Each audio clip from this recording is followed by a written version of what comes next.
This guy, I don't know how he grew up.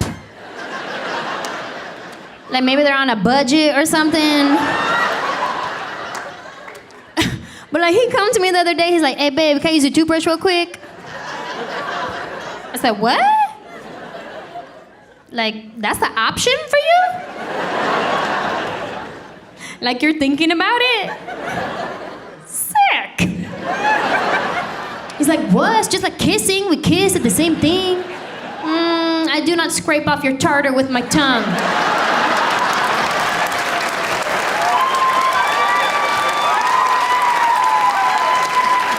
I mean, I know I'm pretty amazing. But I'm almost positive I cannot prevent cavities. My husband likes to leave his shoes right in the middle of a walkway. Like as soon as you open the door, boom, shoes. Like you couldn't kick them off to the side? That was hard to do. So all throughout the house, I just trip over shoes like, oi, sorry dog.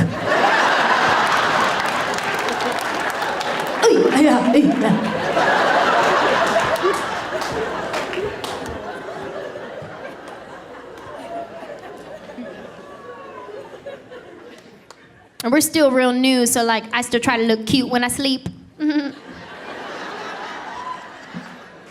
I'll probably grow out of that one real quick. But right now, I still try to look cute, right? But it's kind of hard because I sleep with Invisalign trays in my mouth. So sometimes when I wake up, my lip will get stuck to the plastic tray. I wake up looking like Fire Marshal Bill. Like full on, let me show you something.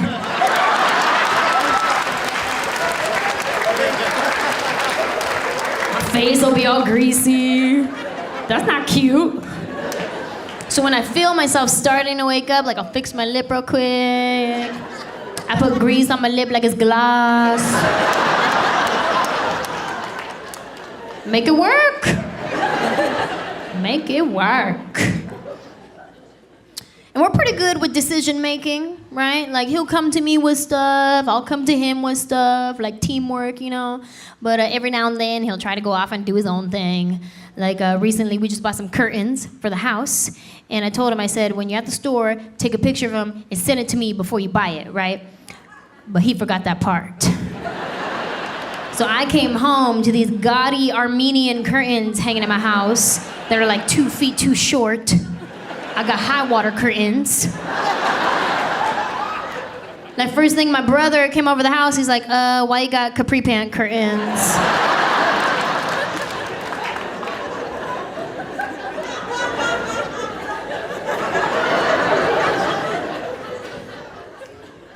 My husband and I travel a lot for work. He travels with music, I travel with jokes.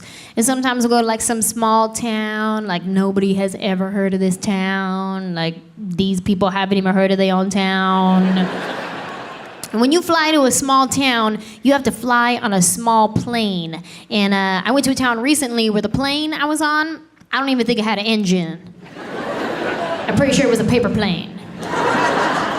Like it just had 2 propellers out front. Like as you step onto the plane, you had to take turns spinning the propeller. Like it's The Price is Right. I checked my seat assignment, it said shotgun.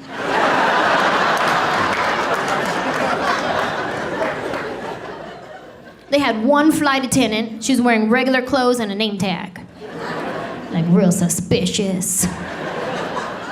And I fly a lot, so I'm used to the way things work on an airplane, right? I'm used to the announcements they make, like, flight attendants, prepare for landing. I'm used to hearing that kind of stuff, right? But on this plane, we got a different announcement. It sounded more like, Stephanie, we're coming in. Stephanie. What's this, a family-owned plane? Stephanie, if you have any more of that potato salad you made for the church picnic last week, you bring it on up to the cockpit, thank you.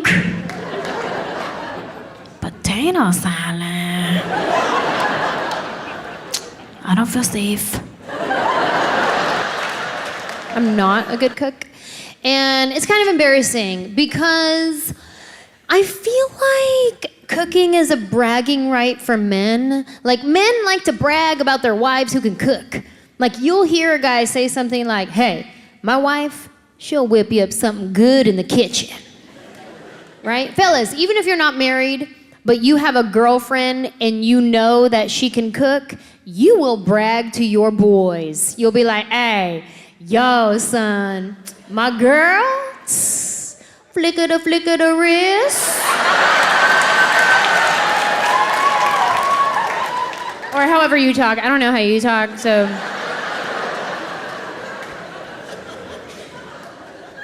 My poor husband. He can't brag. Like, maybe he can chime in a little bit with like, ay, yo, son, you see how fast my wife put in that to-go order? With extra ketchup? That's wifey, son. No, I can't cook. I need somebody to teach me how to cook. And don't just give me a recipe, okay? Don't start tweeting me recipes after the show. Because when I read recipes, I read them as suggestions. Like, when I see the list of ingredients, to me, what that says is, if you have any of these.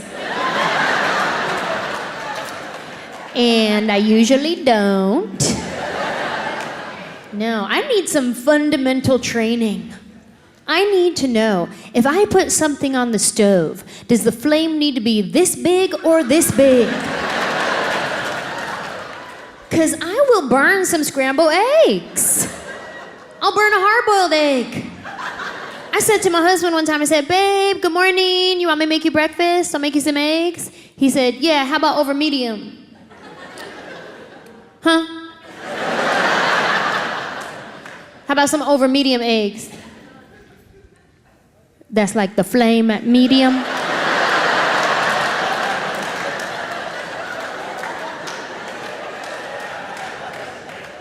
Nah, babe, you put the egg in the pan, you make it medium.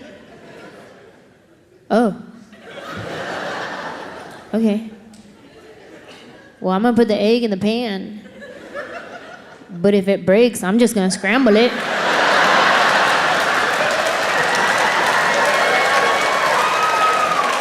You gonna have some medium scramble. Some way over medium scramble. It was his birthday. I said, babe, happy birthday. You want me to make you breakfast? He says, my birthday, why? Yeah, it's to the point where if I cook, he thinks he's in trouble. He smells something in the kitchen, he comes over, starts apologizing for stuff he didn't even do. He's like, babe, I'm sorry, cause yesterday I was,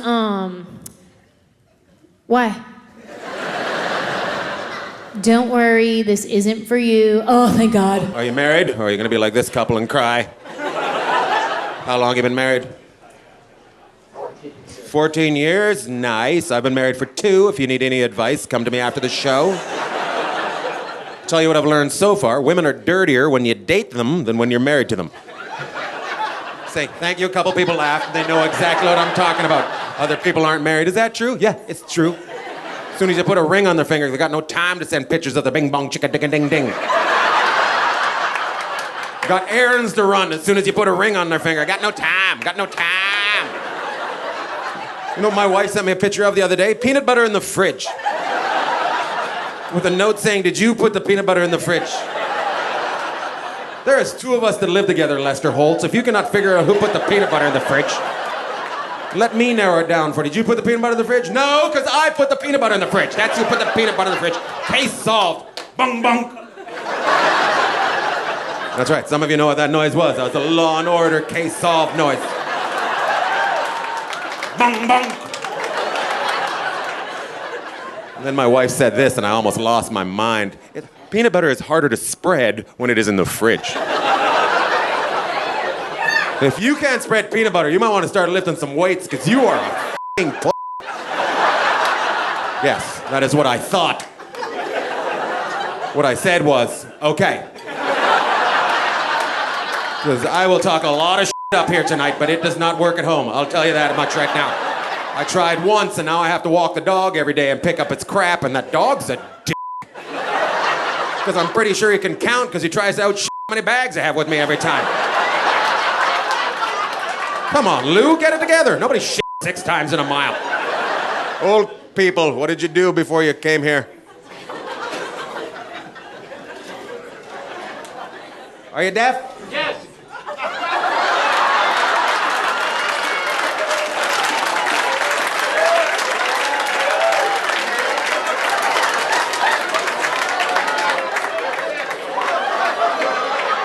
I hope you shit your pants.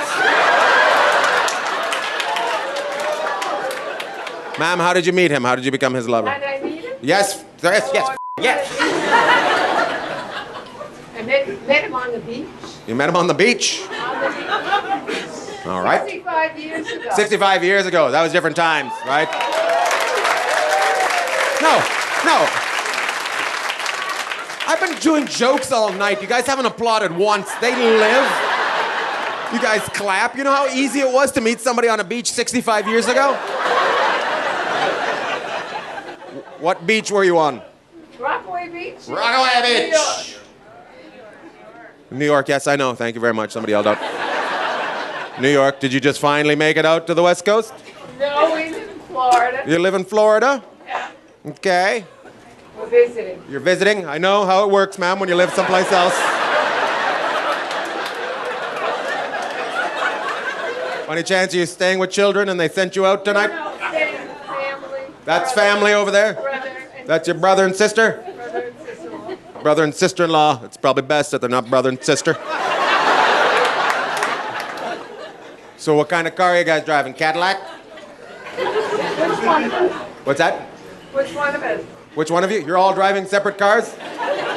Are you serious? Should we warn the CHP right now? Because I've had a conversation with you. I can't imagine all 4 of you merging at the same time.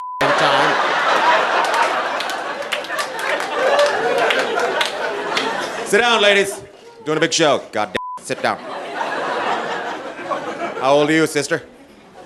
37. 37? Yes. How's it going? Everything turning out the way you thought it would? Perfectly. Perfectly? Married? You married? No, not so much. All right, that was your friend that just heckled you. That was weird. Is everything good? It's great. It's fantastic. Married? No, she isn't. Are you looking for a man? Yes. All right, I got 4 brothers. Guys, she's 37. It's gonna be fantastic. She's a little older than you, but there's gonna be snacks in the fridge afterwards. Ma'am, have you ever been with a young guy? My dad's right there. Okay. I'll take that as a yes. Pretty sure the proper answer would have been no. Not my dad's right there, but if Dave wants to meet me near the bathrooms, I'll give him a handy and he can join my hockey team. 37, you still want him? She nodded yes. This is the biggest night ever, David. God. I'm a teacher, so I have a little... What, did you just say I'm a teacher? Yeah. I'm a teacher, so I'm used to having crushes on younger men. Oh. What do you teach? Kindergarten. Kindergarten? What kind of money do you make there, sister? I'm over $100,000. All right, I think the next question is... He said at teaching?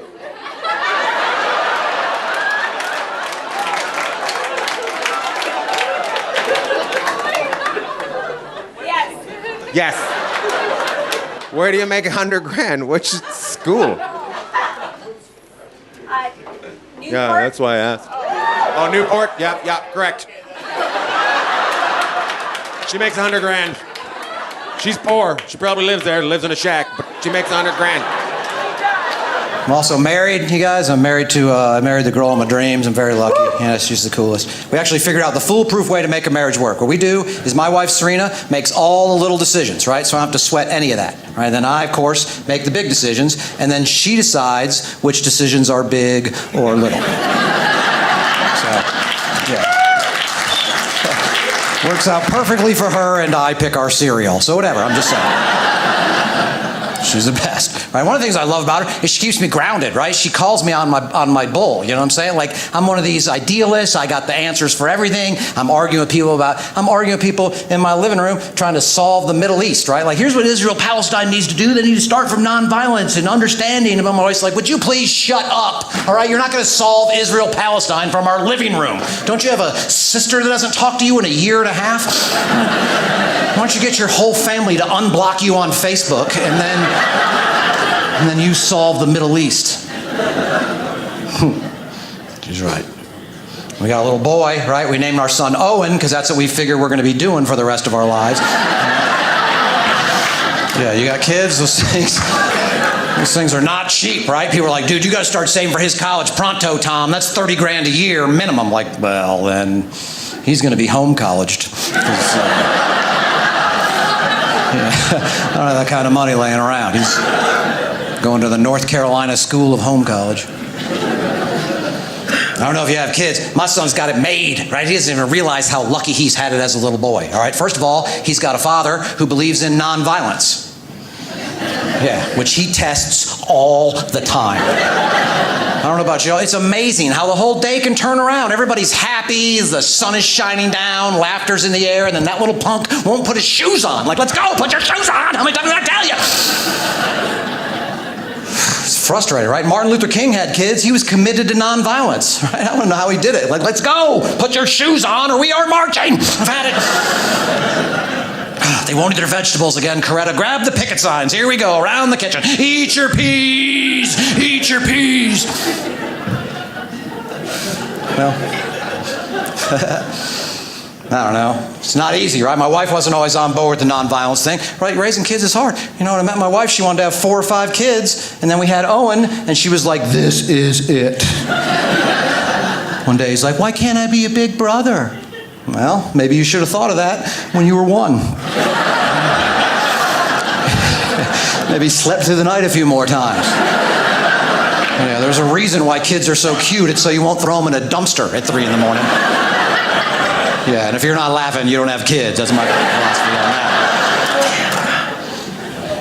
that. But that nonviolence thing is hard, right? But that's the thing. If you want to see nonviolence in the world, right, if you read about it, they all say if you want to see it in the world, first you got to be it in yourself, right? You have to be it in yourself, and then it reflects from you to the rest of the world. All of them say that. Jesus, Gandhi, Martin Luther King, they all say you got to do that. So I'm trying, but it's hard. It really is. It's amazing how much you can love something and want to throw it into a wall at the same time. But I was reading about Gandhi and something that stuck with him about nonviolence when he was coming up from his dad, right? Where he got in a bunch of trouble at school. His dad was furious with him. Comes out from meeting with the teachers. He's all mad. He's like, all right, Gandhi, obviously I'm not doing a good enough job as a father. And he punished himself and he walked the 10 miles back from the school, right? And that stuck with Gandhi somehow, right? So I'm reading that and I'm like, well, I'm not doing that. I live a mile from the school and I'm not doing that. But it did stick with me, right? And Owen's like 4 or 5 and he's not listening. I'm getting super frustrated by it. I'm like, all right, Owen, listen up. Obviously, your mother is not doing a good enough job. So start listening to me right now or I'm going to have to smack her, and that's on you. Yes. I would never do that. No, it's a joke. That's the point. I'm a nonviolence guy, remember?